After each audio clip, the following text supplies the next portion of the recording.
নওগাঁ শহরেও নেই আধুনিক কোনো বর্জ্য ব্যবস্থাপনা। কলকারখানা থেকে শুরু করে বাসাবাড়ি কিংবা হসপিটাল সব ফেলা হচ্ছে যেখানে সেখানে। এই বিষয়ে আরো জানাতে নওগাঁ থেকে যুক্ত হচ্ছেন রাকিব রায়হান।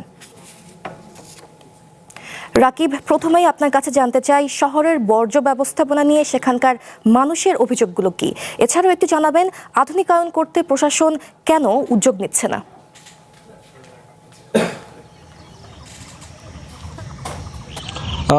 সঙ্গীতা, আপনি যেমনটি বলছিলেন, আমি এই মুহূর্তে দাঁড়িয়ে রয়েছি নওগাঁর প্রাণকেন্দ্র কুমাইগাড়ি যে অঞ্চলটি রয়েছে এই পাশেই। ক্যামেরার ঠিক পেছনেই আপনি দেখতে পাচ্ছেন যে রাস্তার একদম ধারেই কিন্তু ফেলা হচ্ছে যে শহরের যে বর্জ্য, সেই বর্জ্যগুলো।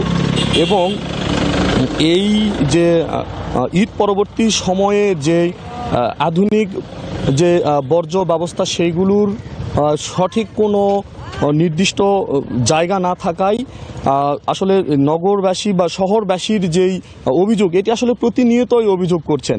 যেহেতু একদম রাস্তার পাশেই যত্রতত্র এই আবর্জনাগুলো ফেলা হচ্ছে, তার কারণে যেমন পরিবেশ দূষিত হচ্ছে এবং সেই সাথে স্বাস্থ্যর যে ঝুঁকি সেটি কিন্তু বাড়ছে।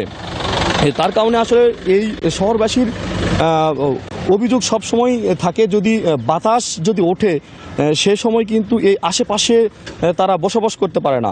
আমি আরেকটি বিষয় জানিয়ে রাখি যে যে গত 4 বছর আগে নওগাঁয় 12 কোটি টাকা ব্যয়ে একটি এই প্রকল্প বাস্তবায়ন করা হয়। সেটি হচ্ছে স্যানিটারি ল্যান্ডফিল এবং বর্জ্য শোধনাগার প্রকল্প। এই প্রকল্পটি 12 কোটি টাকা ব্যয়ে নির্মাণ কাজ শেষ হয়েছে 4 বছর আগে।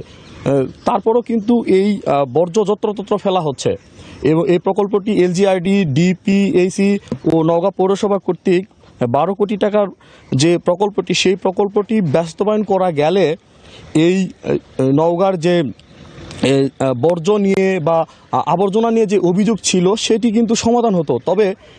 তবে এখন পর্যন্ত আমরা যেটি দেখতে পাচ্ছি যে এই বর্জ্য শোধনাগারটি কিন্তু নামে বা কাগজে কলমে বা নির্মাণ কাজ শেষ দেখানো হলেও কিন্তু এর যে বাস্তবায়ন সেটি হয়নি।